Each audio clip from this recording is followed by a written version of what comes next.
Apple is really bad at creating new technology. Yes, Apple, the first trillion-dollar company that gave us the iPod, the iPhone and the Apple computer, is not good at innovation. This doesn't sound right, but in fact, as we will see, is very much true. In this video we will see that all the fundamental technology that makes up the iPhone did not come from Apple. And as I show in another video, Apple is not the only corporation that is really bad at inventing new technology. All corporations are. Actually, creating new technology is one of the major weaknesses of capitalism. You can check out this video using the link below in the description. But in this video we will zoom in on Apple and show how it was able to come up with the iPhone without even investing in any of the major technologies.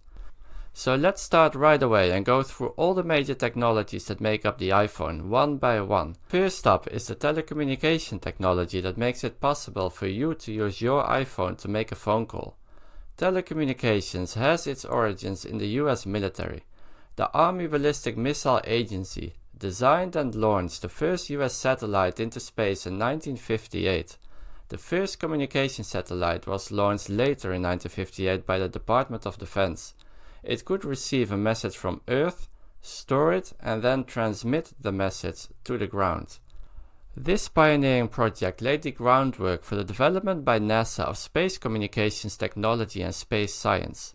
In the following years, more satellites were launched by NASA that achieved two-way voice communication via satellite and were also able to transmit a live TV program between continents.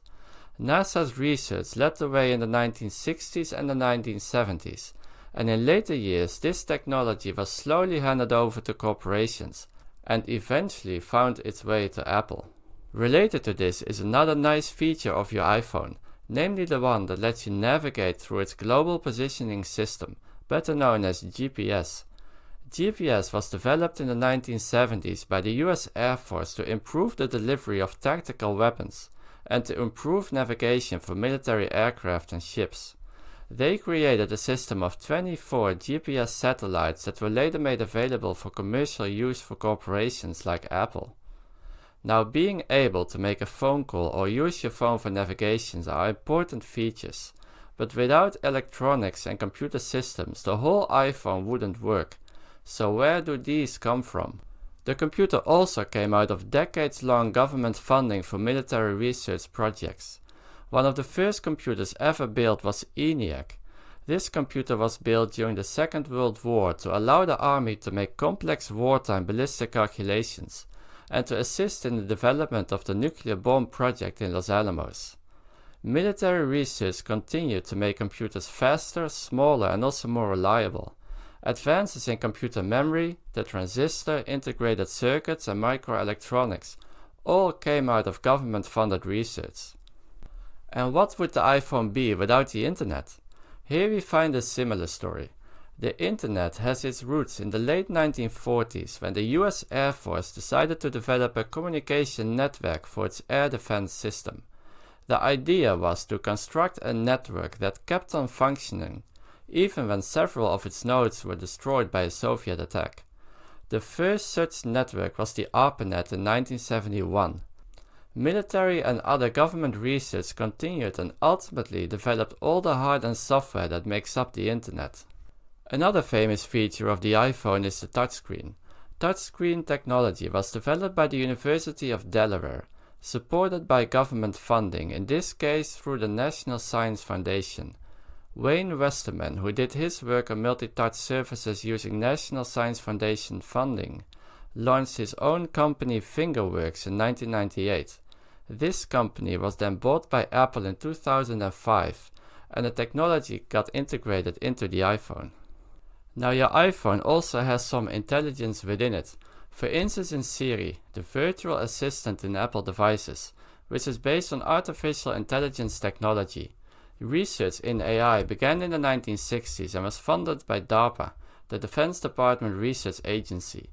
After 20 years of government funding, some commercial applications began to emerge. In the year 2000, the DARPA project used AI to begin developing a kind of virtual assistant. Some of the developers working on this virtual assistant created their own company, which was bought by Apple in 2010. Siri was then integrated into the iPhone. Now all of these features are nice, but without an energy source your iPhone would be useless. And as it turns out, the iPhone uses lithium-ion batteries. Now the early development of lithium-ion batteries was carried out by government institutions, many related to the US military, and the first lithium batteries were produced for military use in the 1970s. The research by Stanley Whittingham and John Goodenough, who received the Nobel Prize in Chemistry for developing the lithium-ion battery, shows a history of consistent government funding, for instance by the US Air Force and the Department of Energy. Much of their work was also carried out in universities and in government-funded laboratories, which laid the groundwork for the final steps that were taken in the corporate labs of Exxon and Sony in the 1990s.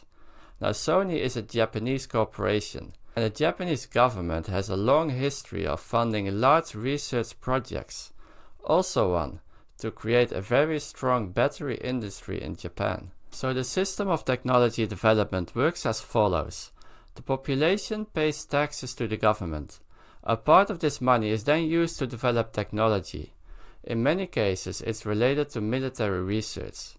This technology is then handed over to corporations like Apple, who then sell this for a profit. This means that the population who paid for the development of all the technology that makes up your iPhone is then asked to pay again in order to use the iPhone. In this way, the population pays twice and the profit goes to Apple.